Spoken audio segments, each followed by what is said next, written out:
Assalamualaikum warahmatullahi wabarakatuh. Bismillahirrahmanirrahim. Alhamdulillahi rabbil alamin. Wa bihi nasta'in ala umuri dunya waddin. Wassalatu wassalamu ala asyrafil anbiya'i wal mursalin sayyidina wa maulana Muhammadin wa ala alihi wa ashabihi ajma'in. Subhanaka la ilma lana illa ma 'allamtana innaka antal alimul hakim. Wa tub 'alaina innaka antat tawwabur rahim. Wa la haula wa la quwwata illa billahil 'aliyyil 'azim. Rabbi shrah li sadri wa yassir li amri wahlul 'uqdatam min lisani yafqahu qawli. Amma ba'du. Hadirin jamaah salat maghrib Masjid Al-Jihad yang dimuliakan Allah. Pertama-tama terlebih dahulu marilah kita sama-sama memanjatkan puji dan syukur kita kepada Allah Subhanahu wa taala, karena dengan limpah rahmat, karunia, taufik dan hidayahnya jualan sehingga kita pada malam hari ini kembali dapat melanjutkan pelajaran kita tentang kajian ilmu fikih kitab Syafi'il Muhtadin yang disusun oleh Syekh Muhammad Asyad Al-Banjari Datul Mahapaya. Salawat serta salam semoga pula senantiasa terlimpahkan kepada junjungan kita Nabi besar Muhammad sallallahu alaihi wasallam, pada keluarga beliau, sahabat beliau, dan orang-orang yang senantiasa mengikuti jejak langkah beliau hingga yaumil qiyamah. Dan marilah kita sama-sama memperbaharui atau berniat etika dengan niat nawaitu an a'taqifa fi hadzal masjid sunnatan lillahi ta'ala. Sengaja saya beriktikaf di dalam masjid ini sunat atas karena Allah Ta'ala. Hadirin jamaah salat maghrib Masjid Al-Jihad yang dimuliakan Allah. Baik, kita akan melanjutkan pelajaran kita yaitu tentang rukun salat yang ke-7 kemarin, yaitu ialah sujud 2 kali. Qala al-mu'allif rahimahullahu ta'ala wa nafa'ana bihi wa bi'ulumihi fid dharain amin. Jika seseorang sujud di atas sesuatu yang tajam dan takut kalau dahinya luka, lalu dahinya diangkatnya sedikit dan sujud kedua kali di tempat lain. Jadi maksudnya ini orangnya sujud, kemudian pas sujud itu takana sesuatu yang tajam, ya, sesuatu yang tajam itu entah batu, entah paku. Pada tahun orang tajam bandanya. Lalu karena ia takut dahinya luka, jangan kalau ini kamu karena tajam, lalu diangkat, dipindahkan. Kalau itu dipindahnya, pindah tempat, ya kan, sujud kan situ tadi sakit dahi, ya kan. Kalau kau nyinyik, ya kan, pada nyinyik sakit sudah pada ini, lalu diangkatnya pindah ke lain. Nah, pindah posisinya sedikit. Maka dilihat kalau pada sujud pertama diperoleh syarat-syarat sujud seperti menekan kepala dan meninggikan punggung, maka sholatnya batal. Karena menambah sujud. Nah, ya, karena menambah sujud. Jadi yang tadi itu yang artinya mengangkat, padahal kan sudah sujud, sudah mengangkat dahinya, cuma karena ada tajam di bawah, lalu diangkatnya sujud ke tempat yang lain. Nah, untuk sini kalau syarat-syaratnya sudah pas, tapi sudah ada menekan waktu sujud, ya, lalu batal sholatnya. Kenapa? Karena dianggap menambah sujud. Angkat ulang lalu sujud lagi, jadi dianggap ini menambah sujud, menambahi, ya, menambahi. Lalu batallah sholat tadi karena dianggap menambah, ya. Kalau pada sujud pertama tidak didapat syarat sujud seperti yang diterangkan di atas, maka sholatnya tidak batal sekalipun dia bergerak sedikit. Artinya sujudnya yang pertama tadi baru menekan lagi, ya kan, belum sampai dari ke lantai, ya kan, artinya pada menekan lagi, lalu karena yang tajam tadi lalu bergeser sedikit, balik sedikit, nah ada apa-apa di sini, asalkan belum menekan lagi, tidak dianggap batal, ya kan, karena syarat sujud itu belum lengkap. Dan cara melepaskan diri, cara melepaskan dari batal dalam masalah pertama, jangan diangkat kepalanya, tetapi hanya dahinya digeser ke tempat lain yang tidak tajam. Jadi jasanya jangan diangkat.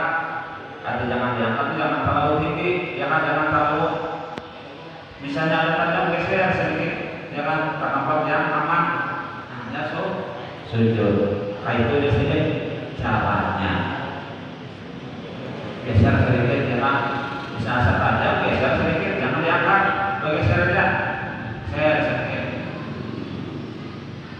Demikianlah yang diterangkan oleh Qadhi. Itu selesai sudah rukun sholat yang ketujuh, yaitu sujud. Yang ketujuh, ke-8 lah, ke-8 ya sana.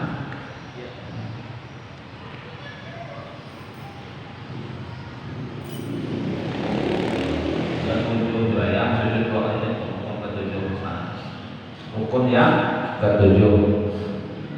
Contoh kita urut mengenai yang pertama, rukun sholat kan 13. Yang pertama niat, yang kedua takbiratul ihram, yang ketiga berdiri betulnya, berdiri betul, yang keempat membaca surat Al-Fatihah.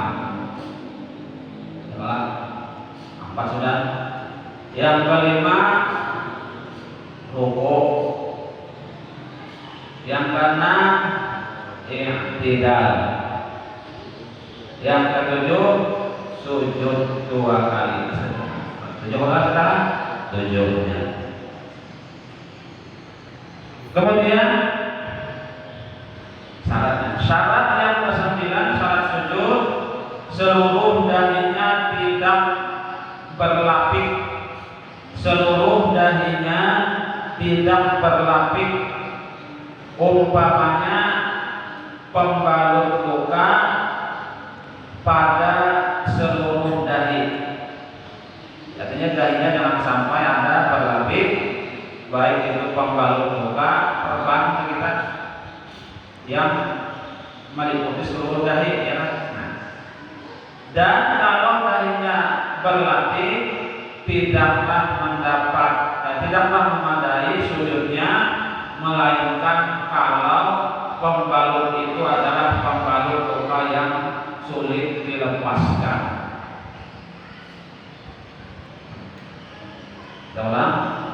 Kalau dahinya berlapik, tidaklah memadai, itu tidak cukup sujudnya, melainkan kalau pembalut itu adalah pembalut luka yang sulit dilepaskan pada kali pacul kita. Pada kali pacul lalu ya kan, pada kawah di pacul nasabnya ya. Tapak saya sujud di atas, artinya melapik kan. Maka sahlah sujudnya dan sholatnya dengan tidak diqadha selama tidak ada di bawahnya najis yang tidak dimaafkan. Jadi sahlah sholatnya tadi sujud di atas korban yang sulit dilepaskan. Karena awal ini dilepaskan, namun dipakai untuk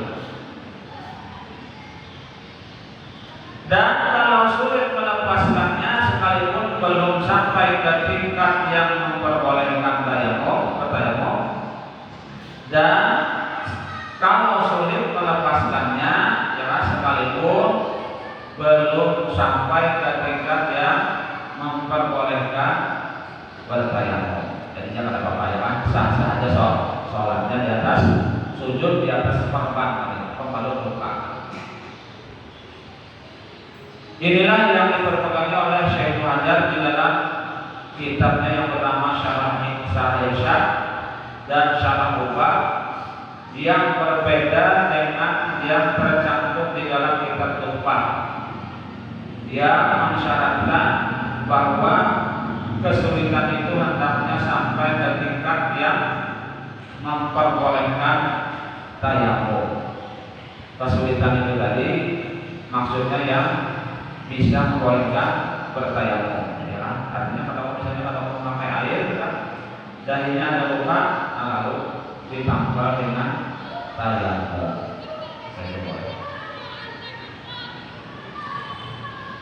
Kalau bersujud di atas sesuatu seperti daun kayu,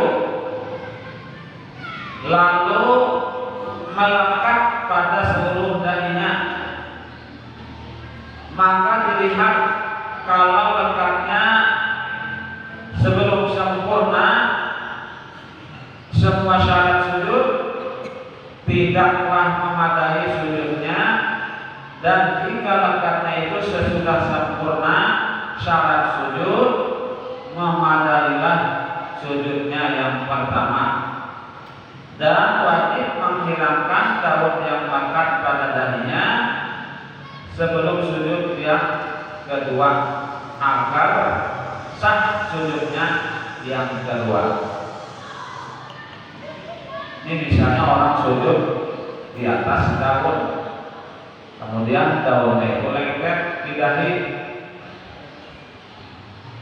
Kalau hanya syarat-syaratnya sudah terpenuhi, artinya sudah menekan dahinya, ya kan, sudah ditekannya di apa tadi? Karena di lantai tadi, ada daun di situ.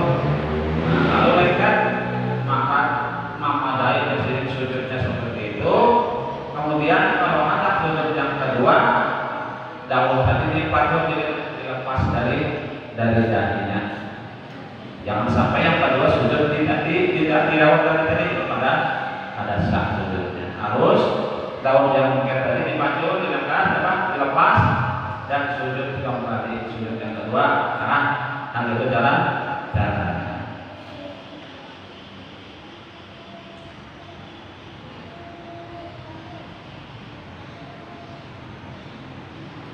Karena kalau tidak dihilangkannya dari dahinya, daun dari tidaklah sah sujudnya yang kedua. Karena kalau tidak dihilangkan dari dahinya berjalan, sujudnya karena diangkat berlapik. Sujudnya karena diangkat berlapik kalau daun tadi yang tadi tidak dilepas. Dalam uraian yang terdahulu, kalau lapik itu terdiri dari rambut yang tumbuh di atas dahi, tidaklah membatalkan sujudnya sekalipun panjang. Kalau rambutnya itu tadi tumbuh di atas dahi, tumbuhnya di atas dahi, ya kan? Rambut, artinya dahinya berbulu, ya kan? Lalu sujud di atas itu nggak ada apa-apa, ya kan? Nah, yang bahaya itu kalau rambut di atas rada bidahi, nah itu yang pada saat sujudnya.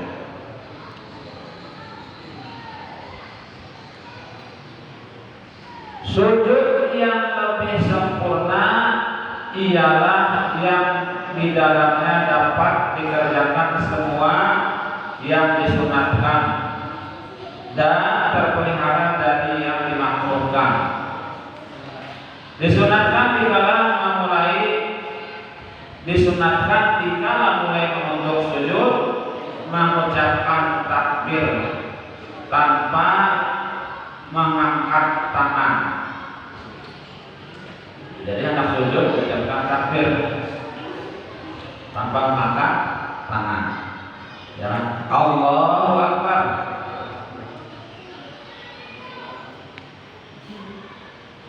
Dan disunatkan tertib dalam meletakkan kedua lutut dan kedua tapak tangan dan dahinya. Umpamanya didahulukan meletakkan kedua lutut, kemudian kedua tapak tangan dan seterusnya dahinya. Ya kan? Nah jadi gitu ya kan, lutut dahulu, dua lutut, anyar dua tangan, anyar dahi. Ya kan? Itu urutannya, dua lutut, dua tangan, dahi. Makanya apa kan misalnya orang berdahulu tangan, hanya lutut. Ada juga orang itu tangan berdahulu ke bawah, hanya lutut. Ada apa itu? Ada juga. Itu orang kepadatan Allah pasti itu. Ada orang-orang Tuhan, orang dong. Ada langsung turun pada kanan berdia. Ya, turun ke mana? Itu biasa. Oke, apa itu? Dan jika tidak sesuai dengan urutan tadi, maka hukumnya makruh sebagaimana yang dijelaskan di dalam kitab Al-Um. Ya, jadi hukumnya makruh. Berdahulu tangan hanya lutut. Hukumnya makruh di dalam kitab Al-Um. Dan sunat meletakkan kedua tapak tangan bertepatan dengan kedua bahu. Tapak tangan ini sunat meletakkannya bintangan dengan bahu. Jangan di mana bintangan bahu, di situ tangan. Jangan di belakang pada bahu atau ke muka.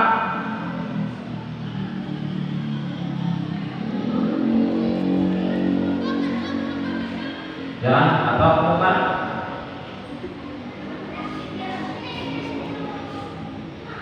Serta telapak tangan dibuka jari-jarinya, diluruskan serta dirapatkan dan ujungnya dihadapkan ke arah kiblat. Jadi gitulah, nah arah kiblat, misalnya sana kiblatnya itu berada jarinya ini. Jangan pegang.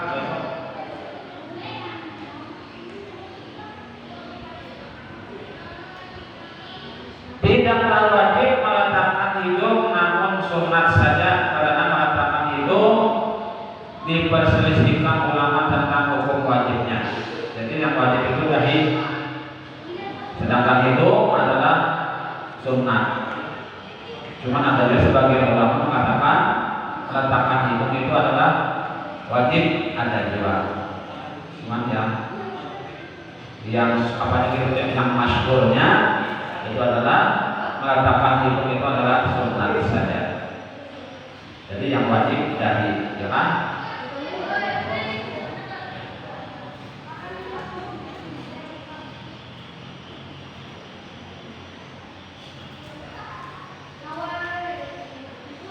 Karena itu dipahami makruh meletakkan hidung. Ya, makruh meletakkan hidung, ada yang berpendapat Dan sunat meletakkan hidung bersama-sama dengan meletakkan dahi. Dan sunat merenggangkan kedua lutut sekedar sejengkal sebilang kita untuk kita.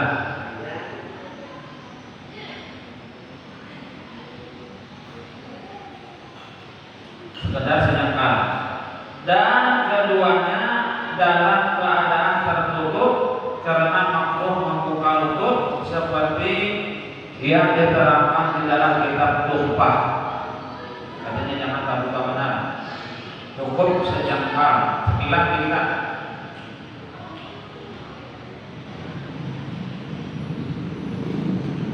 Kalau terbuka benar atau tertutup, misalnya ketutup rapat, nah itu makruh hukumnya.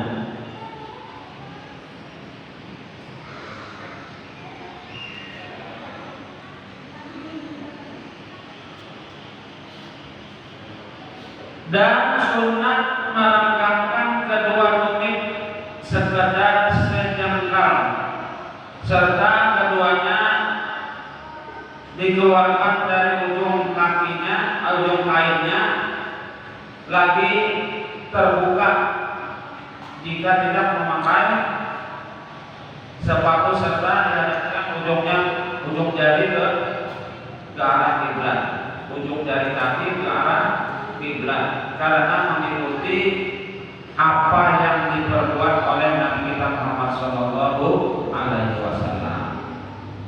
Jadi ujung-ujung jarinya itu mengarah ke kiblat. Seperti yang diriwayatkan oleh Bukhari dan Muslim. Jadi itu cara Nabi. Demikian juga dalam mengucapkan takbir. Dan yang diriwayatkan oleh Bukhari tanpa mengangkat tangan waktu sujud tadi kan, kada usah angkat tangan.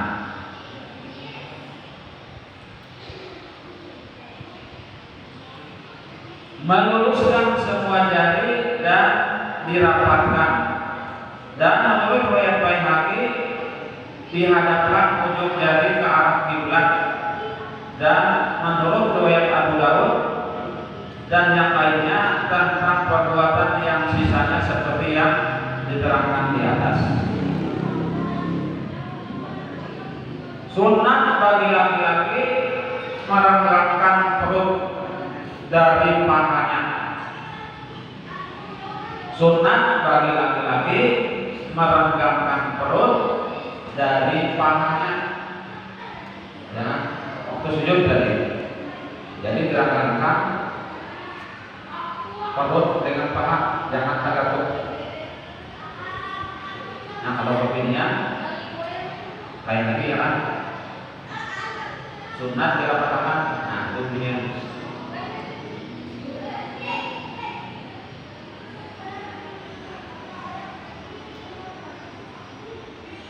Dan merenggangkan kedua siku dari dada samping dalam sujud dan rukuk. Jadi dirangkangkan, ya.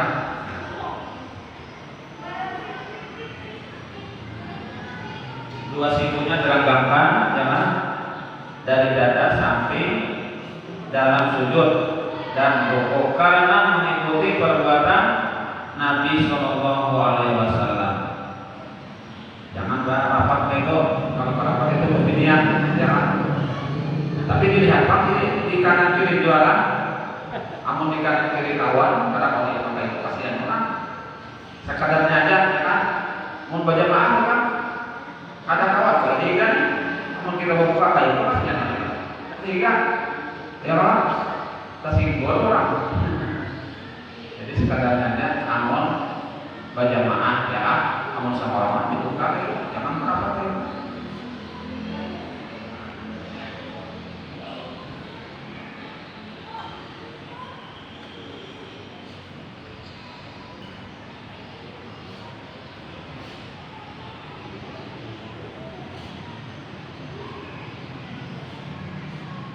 Jadi sunat tadi bagi laki-laki merangkapkan perut dari pahanya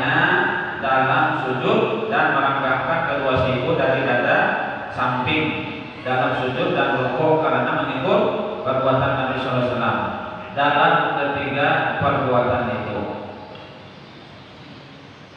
Dalam ketiga perbuatan itu merangkakkan perut menurut yang diriwayatkan oleh Abu Daud, merangkakkan siku daripada samping menurut riwayat Bukhari dan Muslim, dan merangkakkan siku dari sisi dalam ruku menurut riwayat Tirmizi. Jadi masing-masing ada riwayatnya ya kan? Yang merangkakkan apa ini? Daripada perut dan jalan. Nah, ini dikiaskan dengan yang pertama dengan merangkakkan perut dari paha dalam ruku. Sunat bagi perempuan dan orang yang banci merapatkan perut dan pahanya dalam sujud. Itu ya kan? Kalau perempuan dan banci orang banci, bencong itu dirapatkan perut dengan pahanya. Merapatkan siku dengan dada samping dalam sujud dan rukuk, karena dengan cara yang seperti itu dapat menutup tubuhnya dan lebih berhati-hati. Itu perempuan jangan dirapatkan. Sujud kayak itu juga, ya kalau rukuk kayak itu juga rapat. Jangan rapat kayak itu, jangan latihan. Jangan latihan kayak itu. Tak tuturi begininya.